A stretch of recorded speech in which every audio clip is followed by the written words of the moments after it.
претходната недела, кога имаше обраќање на председателката на Националниот совет на Република Австрија, господјата Прамер, овде немаше представници на владата, ниту еден.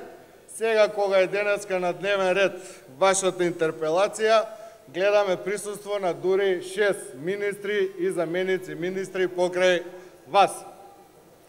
При составувањето на буџетите на Република Македонија, приоритет ќе ви бидат интересите на граѓаните и стопанството, а не теснопартиските интереси на ВМРО-ДПМНЕ.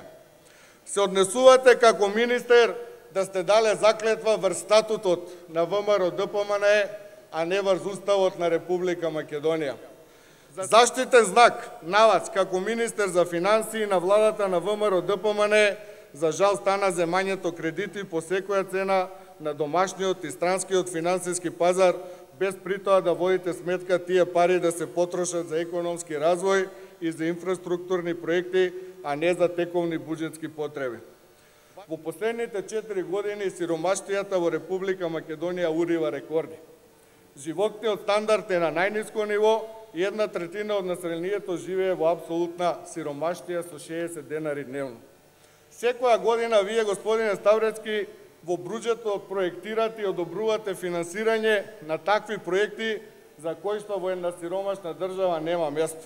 Сакам да ве прашам, која држава во светот се развила со правење на споменици, скапи огради, на мостови, триумфални порти, административни згради?